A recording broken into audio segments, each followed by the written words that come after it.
Welcome back to the 32-team franchise. We're doing a quarterback update, and this time is with the Cleveland Browns. And yes, there were a lot of starting quarterbacks for the Browns. So let's go ahead and get into it and see how their quarterback journey has played out in this 32-team franchise. So the first quarterback was Tim Couch. Tim Couch was with us from 1999 to 2002. In real life, he was a few more seasons, but I canned him after 2002 season. He ended up going to the Tennessee Titans, where he was 3-4 as the starter. If you saw the Titans video, I talked a little bit about him. When we look at his career, he actually performed better in my league than he did in real life, where I threw for 1,000 more yards, about 19 more touchdowns. I actually threw for less interceptions, too. I guess I rushed for less, but I had one more rushing touchdown. Most of those yards were with the Cleveland Browns, but he did not end up being the guy. Then we got Trent Dilfer. He was the backup for the Seattle Seahawks, went 4-0, and he was the one that replaced Tim Couch.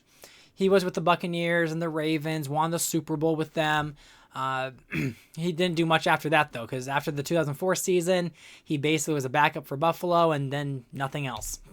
So I kind of underperformed with him. So he had 17,853 yards in my franchise, but he had over 20,000 in his real life. He threw for more touchdowns, more picks, more yards rushing, and then about the same 5 rushing touchdowns. Then there's Craig Nall. Craig Nall was drafted by he was on Pittsburgh's roster. Then he went to Cleveland as a backup. And he started 3 games at the end of one of the seasons because he was young. I wanted to give him a chance, and, well, nothing really came of it. Then he was the backup for the Jets, and then pretty much out of the league. He had 731 yards, 4 touchdowns, 2 interceptions, which is better than his real life, even though I guess his real life he had 5 passing touchdowns and 402 yards. But he was a backup his entire career. I threw for more yards than I don't even think he started, or if he did, it wasn't very long. Then we got Kerry Collins. So Kerry Collins, journeyman quarterback. He was with the Panthers, Saints, Giants. And then with Cleveland, I had Bill Cowher as the coach of the Browns because the Steelers got rid of their coach and they brought in Lovie Smith. And so Cowher came to Cleveland and brought in the veteran. And he was 10-20 in those 2 seasons before being passed on by Charlie Fry, the rookie quarterback from Akron University.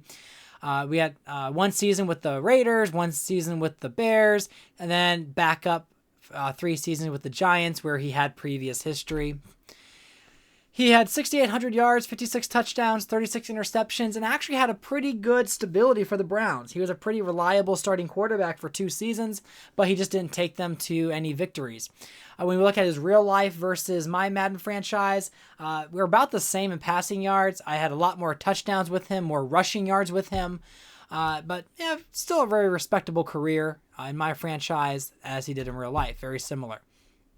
Then we got Charlie Fry from 2005 to 2006, went 6-13, and then was the backup to the Giants in 2007 before basically being out of the league. He had, I actually did less well with him than in real life. He had 4,100 yards, about 500 yards difference. I did throw for more touchdowns. I had 1 more interception thrown. He actually ran more touchdowns and ran for more yards in real life than in my franchise. Then we got Bruce Grodkowski. He was also drafted by the Browns in 2006. He had 1 game to play with the Browns, and he won it. But he didn't really win much of a chance at being the starter for the future. He went to Oakland as a backup. He was the starter for Buffalo in one of those seasons. He went 9-5 with them, but that was all because they ended up moving on with a new quarterback. Then he was a backup with Detroit. Backup in San Francisco, going 0-4. Could not win a game. This was the season that I think they moved on from Breeze because it was just... he just didn't have it. Breeze, this was the season they drafted Jameis Winston. So Breeze was not playing well, and then he got injured, so Bruce Grodkowski came in and just could not win a game. Now he's the backup for the Rams. With Browns, he went 454 yards as a backup in that 1 start and like a few other nonsense games. 3 touchdowns, 1 pick. He actually played better in my franchise than in real life by about 400 some yards. I threw for more touchdowns, less interceptions. I ran it for 6 touchdowns where he did not have any rushing touchdowns in his career. But it was a very short-lived tenure with Bruce Grodkowski.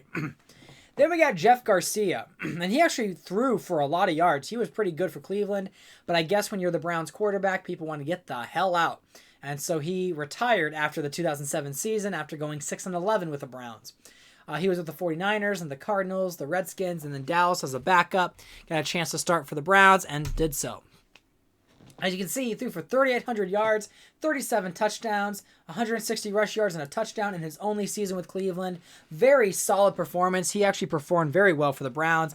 If he actually stayed, I would have kept him because I think we could have built around him for a few more seasons as the veteran. But it just, he retired, so I lost him. He threw for 3,000 more yards in my franchise than in real life, almost 90 more touchdown passes. I did throw for more picks. I guess in real life, he ran the ball much more like 600 more rushing yards and 10 more rushing touchdowns.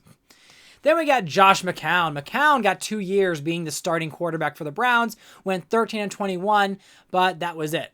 He was with the Cardinals for the 1 year, went 2-5. They moved on from him. He went to Oakland, and then Oakland, he was 4-5 in many seasons, and he was a backup for quite a while.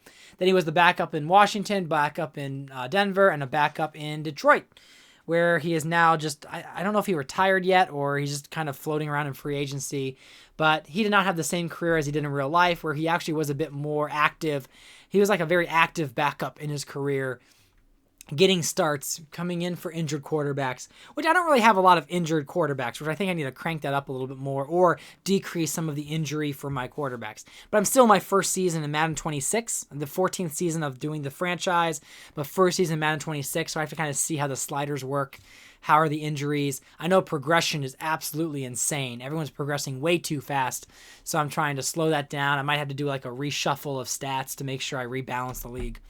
But enough about that. He threw for 6,300 yards, 48 TDs, and 30 interceptions in his 2 years with the Browns. He had more success in real life than in my franchise, but he did throw over 10,500 yards in my franchise. Then we have Kevin Kolb. He also was supposed to be the starting quarterback for them. Went 0-3 before getting replaced as a starter.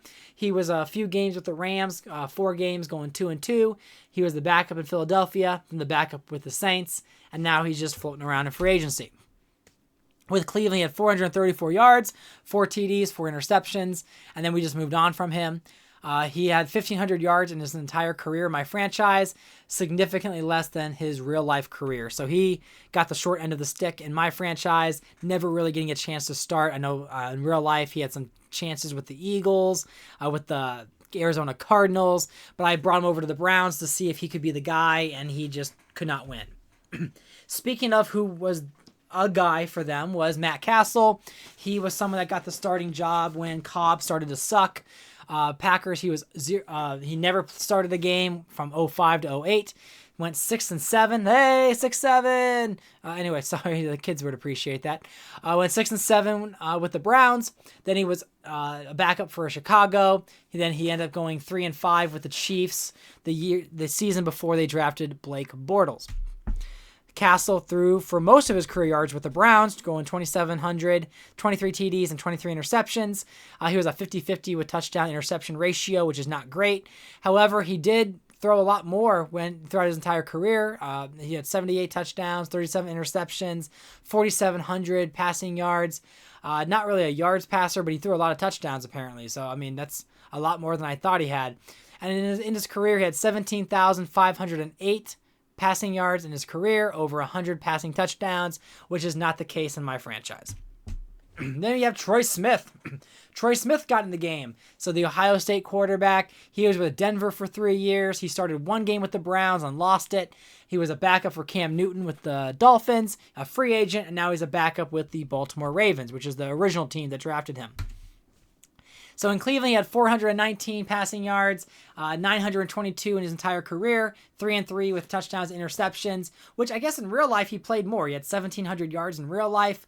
We'll see if he gets any more playing time, but the odds are very, very much not in his favor. Then the surprising pick was Terrell Pryor, who I did not think was going to have a great career. Then he got Rookie of the Year. He could be an MVP possibly. So he's 33-30 with the Browns. He's made the playoffs twice. He is the guy in Cleveland. But I think he wants out because he didn't want to sign. So we'll see if the franchise tag, I keep franchise tagging him, or if I let him go to free agency. So when we look at his career stats, we can see he's rushed for over 1,000 yards at least once. He battled some injuries in other seasons. You can see his career stats are all with Cleveland. That's why they're the same. He smashes his real life. His real life, he had 1,900 yards passing, 646 rushing. Not the case in my franchise. He is likely going to be the league leading rusher, or like NFL rusher of all time if he keeps this up. And so very excited for the career of Terrell Pryor, and we'll see if he keeps being the franchise quarterback for the Browns.